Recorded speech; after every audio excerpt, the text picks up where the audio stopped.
தொடக்கத்திலேருந்தே ஒரு கம்யூனிஸ்ட் கட்சி என்பது ஒரு பாட்டாளி வகுப்பினுடைய கட்சி. அதனுடைய கருத்தாகிய குமுகியம்னு நான் தமிழில் சொல்கிறேன், சோஷலிசம்.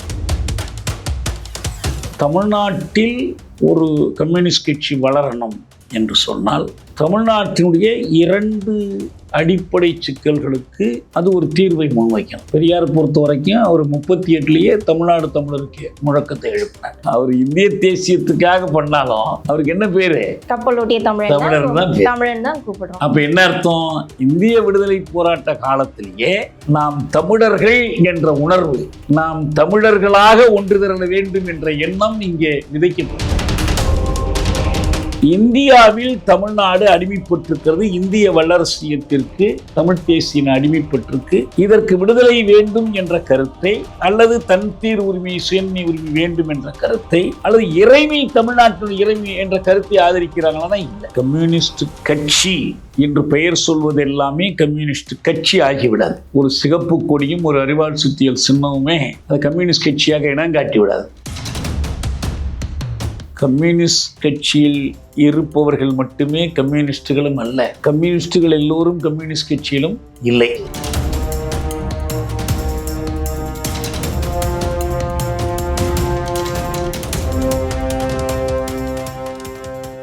யூ தமிழ் நேயர்களுக்கு அன்பு வணக்கம்.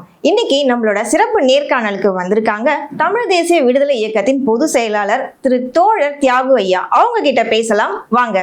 வணக்கம் ஐயா. வணக்கம். நல்லா இருக்கீங்களா? நல்லா இருக்கு ஐயா. இப்போ தமிழ்நாட்டில் பார்த்தீங்கன்னா இப்போ கடந்த நாட்களாகவே, கடந்த வருஷங்களாக கூட நம்ம சொல்லலாம், இப்போ கம்யூனிஸ்ட் கட்சிகள்லாம் இருக்காங்களா, அவங்களோட தொடர்ந்து தோல்வியை நோக்கியே போற மாதிரியே இருக்கு. தமிழ்நாட்டில் மற்ற கட்சிகளோடைய இவங்க அடிமைகளா இருக்கிற மாதிரி ஒரு மக்களுக்கு ஒரு எண்ணம் இருக்கு. அதை பத்தி உங்களுடைய கருத்துக்கள் சார். கம்யூனிஸ்ட் கட்சிகள்ங்கிறது இந்திய அளவிலும் தமிழக அளவிலும் 1917 நவம்பரில் ருஷ்யாவில் நடந்த புரட்சியினுடைய விளைவாக பல விளைவுகளை இது ஏற்படுத்தினுச்சு. அதில் ஒரு விளைவு என்னன்னா, இந்த கம்யூனிசம் என்ற சிந்தனையை, அந்த இலக்கை, அதற்கு அடிப்படையான மார்க்சிய வழியை உலகெங்கும் அது பரவச் செய்தது. அந்த புரட்சி தொடங்கும் போது அரோரா கப்பலில் ஒரு வேட்டு போட்டாங்க. அதான் அடையாளம். அரோரா கப்பல் வேட்டின் ஓசை மார்க்சியத்தை எங்கள் கரைகளில் கொண்டு வந்து சேர்த்ததுன்னு மாசேத்தன் சொல்வார். சீனாவுக்கு எப்படி மார்க்சியம் வந்துச்சுன்னா ருஷ்ய புரட்சியினுடைய ஓசைன்னு சொல்லுவார். இங்கேயும் அப்படிதான். சிறைச்சாலைகளில் இருந்தவங்க, வெளியில் இருந்தவங்க, பல்வேறு விதமான இயக்கங்கள் நடத்துகிறாங்க. இப்போ தமிழ்நாட்டில் குறிப்பாக சிந்தனை சிற்பி சிங்காரவேலர், அப்படிதான் அந்த கருத்துக்கள் இங்கே வந்துச்சு. இப்போ தொடக்கத்திலேருந்தே ஒரு கம்யூனிஸ்ட் கட்சி என்பது ஒரு பாட்டாளி வகுப்பினுடைய கட்சி. அதனுடைய கருத்தாகிய குமுகியம்னு நான் தமிழில் சொல்கிறேன், சோஷலிசம். இந்த சோஷலிசத்தை அடிப்படையாக கொண்ட ஒரு கட்சி. முதல்ல சில தொழிற்சங்க இயக்கங்கள் வந்துச்சு, பிஎன்சி மில்லெல்லாம் வந்துச்சு. அகில இந்திய அளவில் ஒரு தொழிற்சங்க அமைப்பெல்லாம் உருவானுச்சு. குறிப்பாக சொன்னோம்னா, தமிழ்நாட்டில் ஒரு கம்யூனிஸ்ட் கட்சி வளரணும் என்று சொன்னால் தமிழ்நாட்டினுடைய 2 அடிப்படை சிக்கல்களுக்கு அது ஒரு தீர்வை முன்வைக்கணும். ஒன்று, இந்த தமிழ்நாட்டு மக்கள் ஒரு தேசிய இனத்தைச் சேர்ந்த மக்கள். இவர்களுக்கென்று ஒரு பொது மொழியும், ஒரு பொதுவான ஆட்சி புலமும், ஒரு பொதுவான தமிழ் பண்பாடும், ஒரு இணைந்த பொருளியல் வாழ்வும், இவர்களுக்கென்று ஒரு வரலாறும் இருக்கிறது. இதை அங்கீகரித்து இந்த தமிழ்நாடு இப்ப எப்படி இருக்குதுன்னு சொன்னா, தில்லி ஆதிக்கத்தின் கீழ் அடிமைப்பட்ட நிலையில் இருக்குது.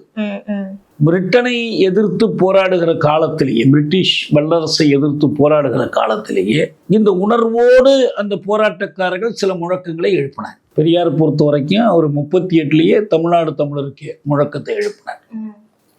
மறைமலையடிகள், சோமசுந்தர பாரதியார் போன்றவர்கள் அந்த முழக்கத்துக்கு ஆதரவாக இருந்தார். இன்னும் ஒன்று நீங்கள் கூர்மையாக பார்த்தீங்கன்னா என்ன தெரியும்னா, இந்திய தேசியத்தினுடைய பாவலர்களாக இருந்த பாரதியார், பாரதிதாசன், இந்திய தேசியத்தின் பக்கம் நின்ற திருவி கல்யாண சுந்தரனார் போன்ற அறிஞர்கள் இன்னொரு பக்கத்தில் தமிழுக்கு உழைத்தவர்களாகவும் தமிழின் மேன்மையை போற்றியவர்களாகவும் இருந்தார். அதுக்கு ஒரு காரணம் என்னன்னா, இந்திய விடுதலைக்காக மக்களை அணிதிரட்டுவது இந்தியிலேயோ சமஸ்கிருதத்திலேயோ திறக்க முடியாது, தமிழ்ல தானே திறக்க முடியும்.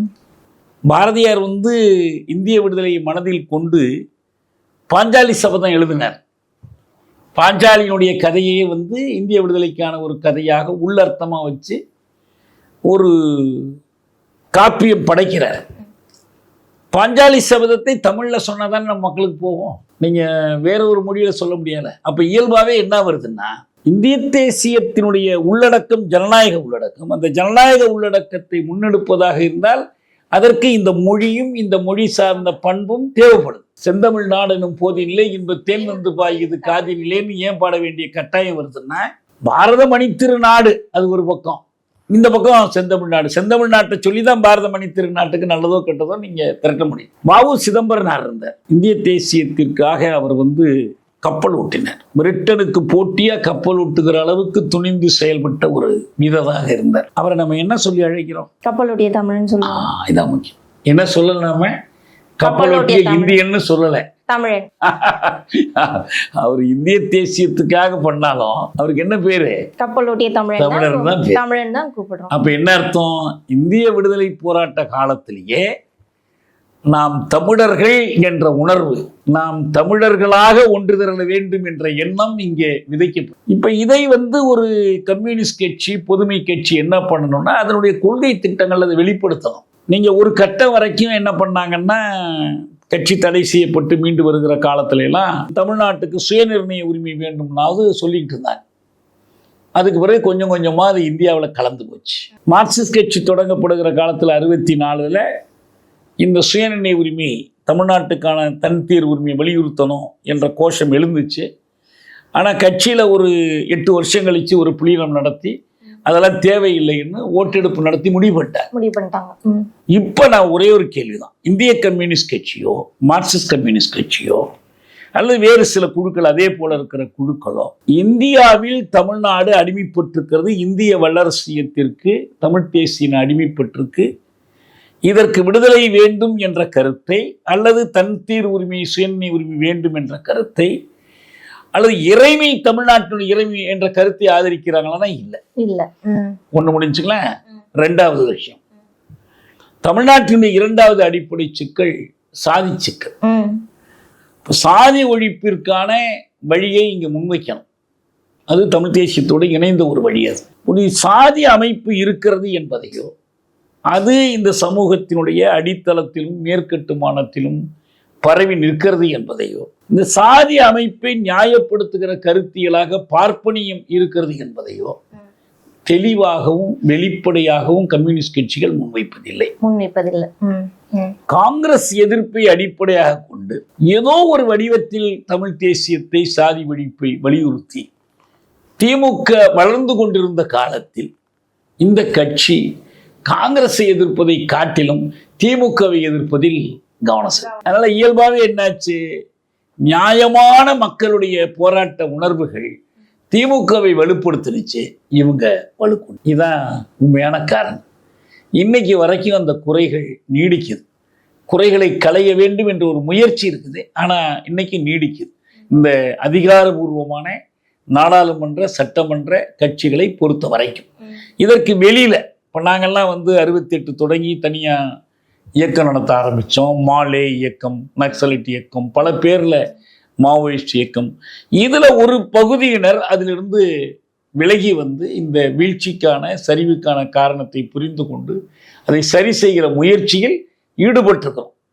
அப்போ அப்படி பார்த்தா இப்போ என்னுடைய முயற்சியும் அதனுடைய ஒரு பகுதியாக தான் நான் பார்க்குறேன். ஐயா, இப்போ இந்த இடத்துல ஒரு கேள்வி என்னன்னு பார்த்தீங்கன்னா, இப்போ சிபிஐ, சிபிஎம், இப்போ நக்சல் பாடி இயக்கங்கள்லாம் பார்த்தீங்கன்னா, இப்போ கம்யூனிஸ்ட் கட்சி இது எல்லாமே வந்துட்டு ஒரு ஸ்டாண்டர்டான ஒரு நிலையா இல்லை, ஒரு தத்தளிக்கிற நிலையில தான் இருக்குன்ற மாதிரி ஒரு கருத்துக்கள் வந்து பரவிட்டு இருக்கு. அது மறுபடியும் மீண்டும் எழும்புறதுக்கான, இந்த கம்யூனிஸ்ட் கட்சிகள் மீண்டும் எழும்புறதுக்கான வாய்ப்புகள் இருக்கா? அதாவது கம்யூனிஸ்ட் கட்சி என்று பெயர் சொல்வது எல்லாமே கம்யூனிஸ்ட் கட்சி ஆகிவிடாது. ஒரு சிகப்பு கொடியும் ஒரு அறிவாள் சுத்தியல் சின்னமுமே அது கம்யூனிஸ்ட் கட்சியாக இனம் காட்டி விடாது. கம்யூனிஸ்ட் கட்சி என்பது கம்யூனிசம் அல்லது பொதுமை என்பதை ஒரு தொலைதூர இலக்காக கொண்டிருக்கும் போதே உடனடியாக தன்னை சூழ்ந்திருக்கிற ஒடுக்குமுறையை இனங்கண்டு அதற்கு எதிரான போராட்ட திட்டத்தை முன்வைப்பதாக இருக்கணும். கம்யூனிஸ்ட் இலக்குன்னு சொல்றது எல்லாருக்கும் ஈஸி. பொதுமை நோக்கி செல்கின்றது இந்த வையம்னு பாவேந்தர் பாரதிதாசன் பண்ணார்.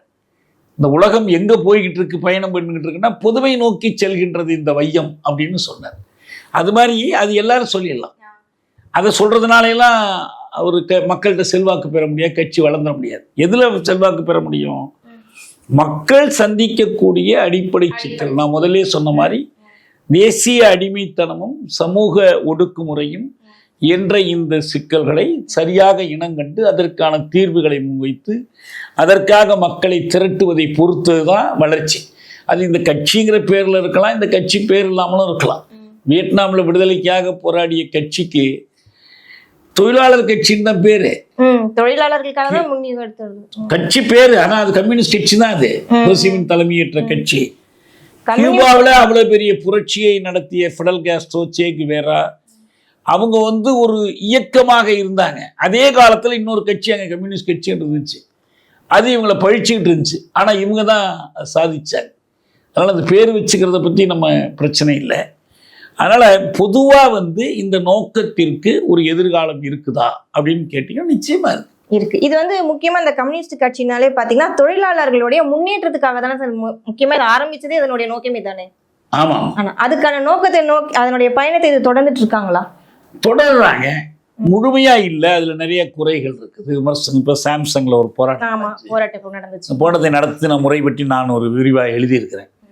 அதுல எல்லாம் பார்த்தீங்கன்னா அவங்க பல்வேறு அரசியல் சந்தர்ப்பவாதங்கள், மாறி மாறி கூட்டணிகள் சேர்வது. கூட்டணிகள் சேர்வதில் தப்பு இல்லை, அதில் ஒரு கொள்கை சார்ந்த பிரின்சிபல்டு அலையன்சஸாக இருக்கணும். அது இல்லாமல் பொருந்த மாதிரி நிறைய குறைகள் இருக்கு. வரக்கூடிய நாட்கள்ல இந்த கம்யூனிஸ்ட் கட்சிகளுக்கான மாற்றங்கள் வரும் நீங்க நம்புறீங்களா ஐயா?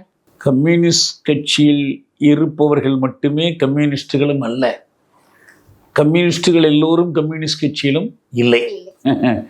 அப்படி பார்த்தா ஒரு கம்யூனிஸ்ட் கட்சி நம்ம சமூகத்தில் என்னென்ன செய்ய வேண்டுமோ அதை செய்யக்கூடியவர்கள் பல்வேறு அமைப்புகளாக சிதறி இருக்கிறாங்க, அமைப்புகள் அற்றவர்களாக இருக்கிறாங்க. இவர்கள் ஒன்று திரள வேண்டிய தேவையை காலத்தின் கட்டாயம் என்று நான் கருதுகிறேன். வளர முடியுமா என்பதை காட்டிலும் வளர்ந்தே ஆகணும், வளர்ந்தே தீரும் என்பது என்னுடைய நம்பிக்கை. ரொம்ப நன்றி சார், நிறைய விஷயங்கள் எங்களோட தொடர்ந்து பகிர்ந்துட்டீங்க. நன்றி, வணக்கம் சார். நன்றி, வணக்கம்.